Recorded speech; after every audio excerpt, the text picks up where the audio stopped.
Um, Nice sir, for the matter of the discussion, I'll speak in English so that I can send this video out for others who can benefit. So nice sir, basically, why do we do a QRA? I will go one by one. So the QRA, it is ideally to give us a presentation or to calculate a few things, something which is called as LSIR, IRPA, PLL, EV, ROD, societal representations, and also to perform some LRP assessments. So we will go by this one by one. This is just page number 1. So we'll start with what the definitions are. So what is an LSIR? It is a location specific individual risk. So that is the risk that occurs to a person who is present in that location for 24 hours in a day, 365 days a year. What is the individual risk per annum? So it actually means it is the multiplication of, or rather it is a function of the location specific individual risk multiplied by the fraction of time this particular individual is in the plant or is in the location where he is compromised by the event, divided by the total number of man hours. So what do? We first calculate, for example, a person who is maybe he's into a maintenance person who is not expected to be at this particular site of failure, or where the event has been event has been formulated. Possibly that event has happened, so he is not there 24 hours. He's not there 24 hours a day. He may be there only maybe in 365 days. Let's say that he's there only for in 24 hours, or maybe just for an hour a day. So then we will do this total, and then it will come to a fraction, and that multiplied by the location specific individual risk will give us something in this. For example, it will be presented as 1 into 10 raised to minus 5 per year. So what it means is that one fatality, so that particular person, a maintenance person who is exposed to that event in only for 1 or 2 hours in his total work schedule, will die in 10 raised to 5 years. So in 100,000 years, there can be one fatality. So that is what an IRPA means. And it is from this IRPA we have something called as an LRP triangle. Not from the LSIR, from the IRPA we have the LRP triangle. For more details, please look into HSC UK R2P2. If you Google it, it will give you a free document. You can read about the LRP triangle. Nicely sir, this is page number 2. So on page number 1, we looked into what was a QRA, LSIR, IRPA, and LRP triangle and all that. So now coming into something called as PLL, EV, ROD. So PLL is potential loss of life, EV is expected value, ROD is risk of death. This is something which is looking into option comparison, option screening. It's a dimensionless quantity. This is something for later, because I would need to explain more on this. So let's now get the basics of QRA. So we will come back to this sometime later. And then, like we determined on the page number 1, it will also give us a glimpse of what societal risk is. Societal risk has two things. It's called something like a group risk and a societal risk. And like I've said, this is something for later again, so that I can take you deep into what is the difference between a group risk and a societal risk. So what is now a societal risk? Societal risk, for which the QRA determines when an event occurs, how does it affect the population, which is not the employees. And why did I say not the employees? Because our employees are sort of part of our ERP, emergency response plan. In the various layers of protection, LOPA, our employees are part of the ERP, where their safety, or their the onus of their presence for the failure that could happen has been catered to, and tools, techniques, command controls, structures, hierarchy is available such that safety of these people are in the equation. So they have been considered. However, There are these population who are not trained, who are unaware of these occasion happens, who possibly don't know the MSDS too well. So they, so that is to say, how employees is governed by individual risk per annum IRPA, whereas for population who are not part of the establishment is coming into societal risk. Presented in there are so many ways of presenting a societal risk, but then by HSE UK and now even TNO, Dutch, Netherlands and all that, they have come to something called as an FN curve. So this is page number 2. We will go to page number 3 next. Nice, sir. This is page number 3. Previously, we looked into what a QRA is, the definitions of all the risk presentations, ALARP, societal risk and all that. So now let's say when in a QRA, as you read, we will see something like 1 into 10 raised to minus 1 per year, 1 into 10 raised to minus 2, 5 into 10 raised to minus 4, 7 and all that. So all here we will have to realize there can only be whole numbers. It cannot be 7.2, 6.1 and all that. Alright, so what do they say? What it's saying is that here I can have one fatality or one dead. Okay, one dead. QRA talks about people who dies, not about who is injured, fractured, has multiple mobility issues and all that, but person who is clinically dead. So one died in 10 years. One, the possibility of a person dying in 100 years. Likewise. So what it says is that it is looking from a decreasing point. So this is a more riskier event. Why? Because this event can happen once in 10 years, and if it happens, a person can die. Whereas here, okay, here there are 7 people, but that event can only happen in 10 raised to 6 years. So more probable, less probable. So now, Naisal sir, a question is posed to you. What do you think is more risky, right? Is it 12 people who may die in 1,000 years or 2 people who dies in 100 years? Please do let me know. We will go for the next details in page number 4. Thank you. So now, Naisal sir, this is page number 4. From 1 to 3, we looked into QRA, definitions of LSIR, IRPA, group risk, that's for later, sorry, societal risk, and how is a QRA presented, and definitions of a more riskier or more probable event and a more acceptable event. So now let's say, Naisal sir, coming back into Naisal's plant. So I've given you that nomenclature. So let's say you have a plant, okay, you're running a plant, and your plant, or it's more so these are your battery limits. You've got 2, just try to focus here, I'm sorry.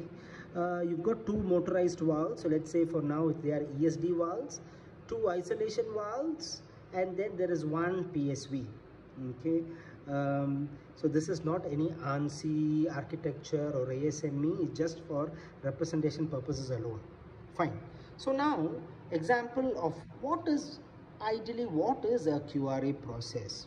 So the QRA, it determines the failures.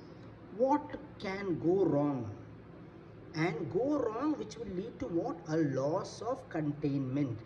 The containment, the fluids that are present here, the hydrocarbon gases, fluids, whatever, what can go wrong such that it can fail, it can leak? So it will determine the failures. We will calculate the failure frequency. We will determine the event frequency. There are some probit calculations for those events that are calculated, and then using a function of the failure frequency, the event frequency and probit calculations, we predict something called as the LSIR. And LSIR definition, I guess, is at page number 1 or 2 or something. This is page number 4. So now, event frequency. For events, we do something called as part count. PFD in the terminology of failure frequency is probability of failure in demand, or probability of failures. What is the probability of failures for this? So then, so A is part count, the failure probability. When we multiply the both, we get something called as a failure frequency. So let's now go here, FF, failure frequency. So failure frequency for this plant. So what we've said, determine water failing. What will fail which can lead to the containment which is supposed to be inside to lose its primary containment. So what can happen? ESD valves, isolation valves, a PSV. I have not given the proper IS representation, ISO. Flanges, they have individual flanges, and piping per meter, piping or here basically pipeline per meter, what is the failure frequency? So the probability of failure on demand, and this is where we get from databases. There is ORIDA, there is OGP, there is UK's data, and sometimes at plant, like in our plant, we also have our own database. So now from this database, this is what we have from database, and we calculate the part count. We calculate, like for ESD 1, 2, isolation valve 1, 2, PSV 1, flange I put 10, like 1, 2, 3, 4, 5, so multiply by 2, 10, and piping per meter, let's say there is 15 meters. So you multiply, we multiply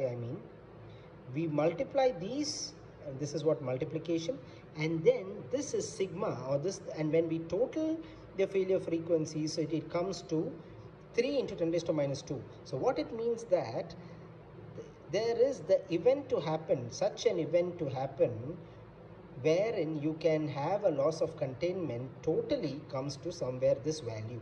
And why it will come to this value? Because this is the least, this is the most probable. So on summation, you will come to close to that value. So now on page number, I'm sorry, this is not page number 6, this is page number 5. So event frequency is in page number 5. So Naisal sir, this is the next page number 5. So up till now, page number 1 to 4, we've looked into water QRA, its basic definitions, something about societal risk. We've looked into the failure frequency part, and we were saying on the last one as we left that we will calculate event frequency. So now to calculate event frequency, we look into the LOC is loss of containment failure frequency. From page number 4, we saw it is 3 into minus 2, 3 events in 100 years. So now what is an event frequency? Event frequency means from a loss of containment that happens. If you look into a bow tie, what is the end event, end consequence? So from a failure frequency, what all can happen? When something leaks, can it be detected by the basic process control systems? If it is detected, can there be an isolation? Will there be an ignition? Is there congestion? So likewise, there are so many sort of events, and then it looks into a sort of a yes-no logic. Yes, no, yes, no. So what it happens is that, so here let's say for a case of 3 into minus 2 loss of containment, it can be detected. So there are 70% cases that it can be detected from a asset integrity point of view and a fire and gas mapping point of view. We have established that 70% of the chances for it to be detected, 30 not. So it is when if it's detected, whether it's be isolated. So if it's isolated, which means it's the locked inventory, we will have only the momentum of its leak will reduce. And if it's there, if it's ignited, it will be a flash fire. And if it's not ignited, it will disperse. So likewise, we have a lot of these events. So this event frequency, how will you get? For example, for jet fire, how will you do? 3 into minus 2 multiplied by 0.7 multiplied by 0.3 multiplied by 0.3 here in a no case, sorry 0.7 here in a no case, you will get jet fire. So it's basically multiplication of the frequency and the probability. Probability is dimensionless, frequency is per year, so then we will get some, so for each event we will get a total event frequency. For individual events, we will get individual event frequencies, and summation we will have something called as an event frequency. To come to probit calculation, I will give in the next video, because for me to send videos on WhatsApp, there is a limitation on size.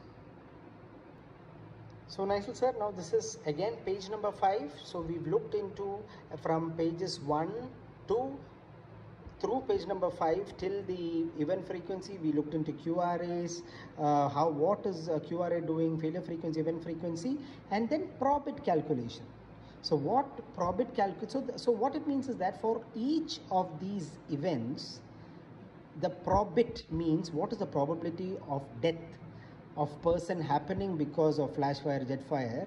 There are so many databases that gives you. There is HSE UK vulnerability, there is Green Book, there is so many databases, and then it depends on which database you choose. You run the probit calculations, but these days it's all software, so you know it's nothing so big. But then there are some probit calculations which determine your rate of probability of death provided the person is exposed to these events. Then, like we explained in previous pages, the LSIR, location specific, is a function of the failure frequency, event frequency, and this probit. So likewise we will get the LSIR. Now Naisal sir, your plant. In your plant you have employed process people, maintenance people, admin staff, and there are hospitals and other buildings outside. So this is your society. These are your staff.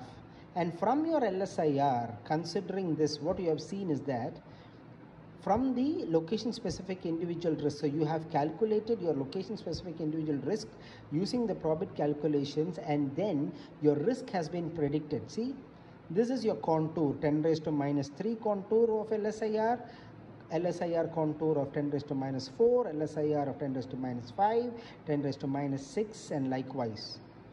So let's now forget about community. Let's focus on operation. So what is it saying now? 10 raised to minus 3. Okay, fortunately we are not having any person in the 10 raised to minus 3 event. So this is this particular location specific individual risk means if a person is supposed to if he is here or ahead of it, that person can die once in 1,000 years. So this particular person, okay, he is somewhere between minus 3 and minus 4. This person is on minus 4. Admin staff is in minus 6. So if we go back to the LR triangle, we will see something called as, which is totally unacceptable. E raised to minus 3 is unacceptable. So here there are nobody which is unacceptable. So it's good. But then LR range is from this to this, from minus 3 to minus 6. So though the admin staff is bang on minus 6, we can consider this to be, let's say now for the matter of the discussion, as acceptable. But now we need to do something so that the risk that the process and maintenance people are exposed to can be decreased. So this LR presentations and all will be another video, not for now.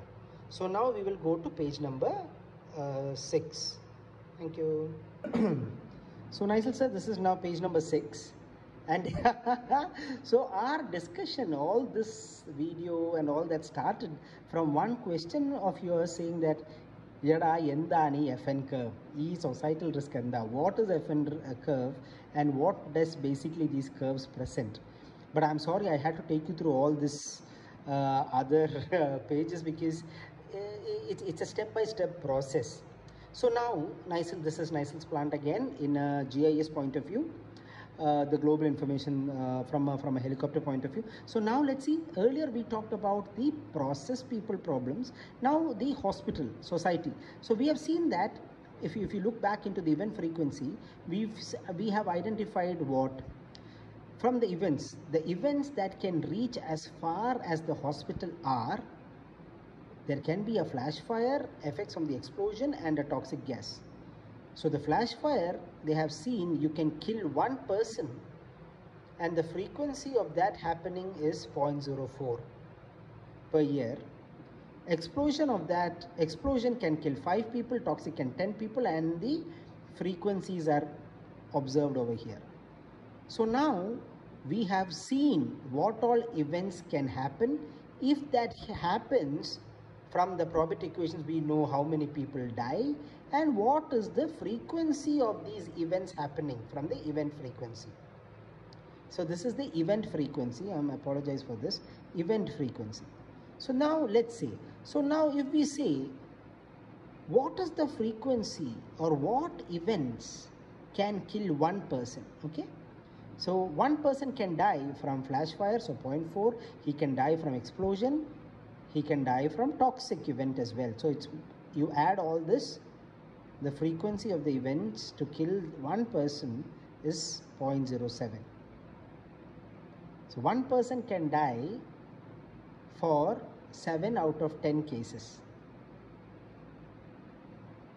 Now, even when 2 people can die, where 2 people can die again, so not 2 people together should die as a group, not from a flash fire but from an explosion. So we add this. So likewise 2, 3, 4, 5 till 5. Then number 6 is over here 1. So we've come.